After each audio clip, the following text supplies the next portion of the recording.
Welcome to KBS World Radio. You're now tuned in to Korea24's Korea Book Club, where we explore the world of Korean literature. This is our weekend replay edition, playing back our book segment from Wednesday's show. We hope you enjoy it. I'm your host, Kwon Jang-woo. We have joining us in the studio now our literary critic Barry Welsh. Barry, hello. It's great to see you again. Yes, hi. It's great to be here. Okay, so what are you introducing to our listeners today? So this week we're reviewing a novel from the mid-2000s called Our Happy Time. The Korean title is 우리들의 행복한 시간, and it's by Gong Ji-young, translated by Sora Kim-Russell. And Gong's novel was first published in Korea in 2005. The English translation followed in 2014. And Gong is an extremely popular writer in Korea. She has a long list of best-selling books such as Go Alone Like a Rhino Horn, My Sister Bong-soon, and The Crucible, which is also known as Dogani, and which I believe is set to be published in English translation this year. And many of her books have also been adapted into films. So, for example, today's novel was adapted into a hit film in 2006, starring popular actors Kang Dong-won and Lee Na-young. And Gong was actually born in the 1960s, and like many writers of that generation, like Shin Kyung-suk and so on, she came of age during the student protest and democracy movement in the 1980s. And like many of her contemporaries, this informed her early work and her outlook on life. And she also writes about so that period, as well as the position of women in Korean society and the struggles of underprivileged groups. And Our Happy Time sees Gong working with some of these themes, which are very familiar to her work. It's a novel about suicide, depression, abuse and poverty, so it's quite a heavy work. But it's also a stirring work of social commentary, and one that I think still has much to say about inequality. Okay, so amid that backdrop, let's get into it then. What is Our Happy Time about? So it's a tear-jerker of a book. It's a deeply moving, thought-provoking novel exploring, like I said, some heavy themes of redemption, love, the human capacity for empathy. The book tells the story of Yoo-jung, the main character. Yoo-jung's a young woman in her early 30s. She's struggling with depression and she's tried to commit suicide a couple of times, and she's contemplating suicide again.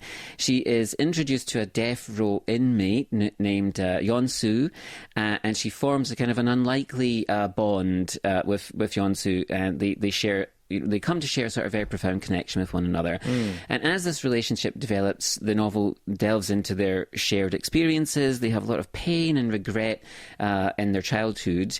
And then the sort of search for happiness. Is happiness possible?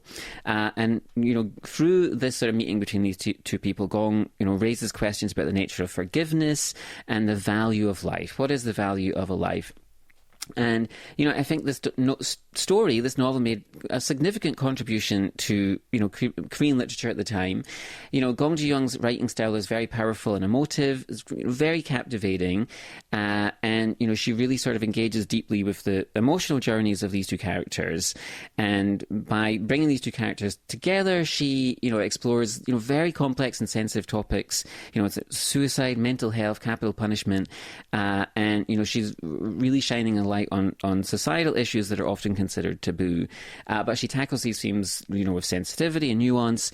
And, at the time it was published, this book, it reflected a broader trend in Korean literature, which is still going on today in different ways, where writers were addressing challenging subjects to try and sort of encourage dialogue and foster some kind of empathy. Sure, these are very challenging subjects in Korea still, I would say, such as suicide, mental health and capital punishment. But I think that this work tackled all of these issues head-on in 2005 as well. I think says a lot about the powerful nature of this book. What would you say makes Our Happy Time special and make it perhaps apart from other novels in this genre? Right, yeah. So I think the main thing that sets it apart is this the central exploration of the capacity that we have for empathy and redemption. So Gong crafts this, two complex, multidimensional characters. Yoo-jung is depicted as very vulnerable yet resilient, but she also carries deep emotional scars from some things that happened to her in her childhood. And then through her interactions with Yeon-soo in prison, she goes to visit him, once a week for an hour a week as he, is waiting on death row, essentially.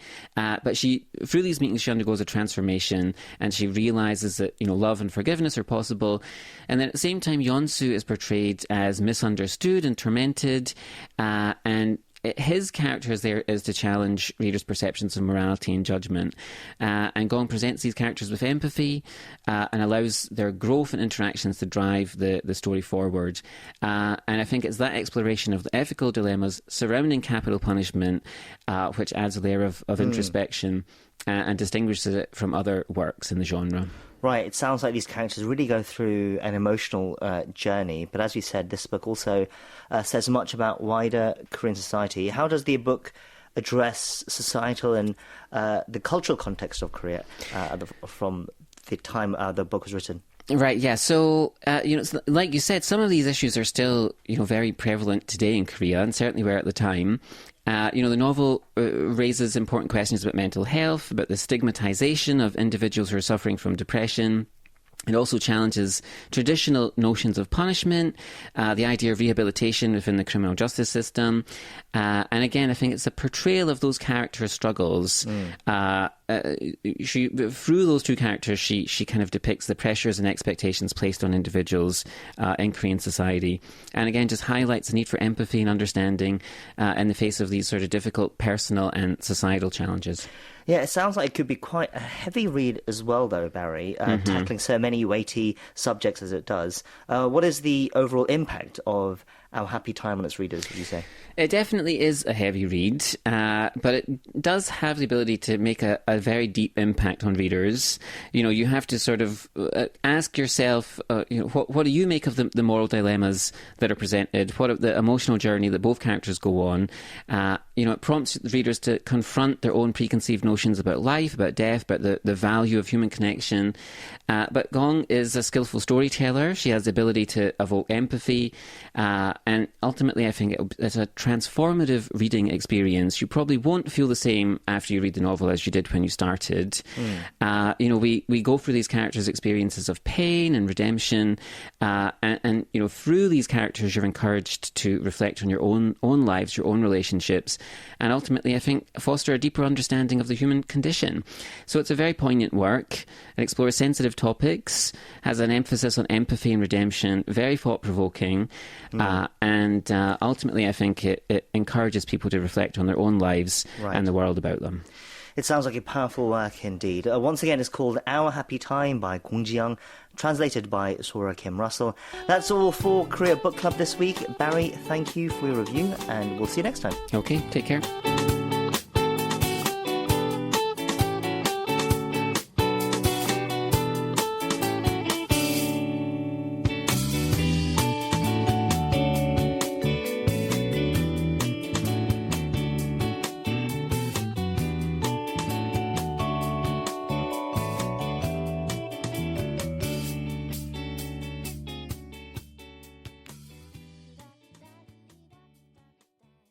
KBS World Radio.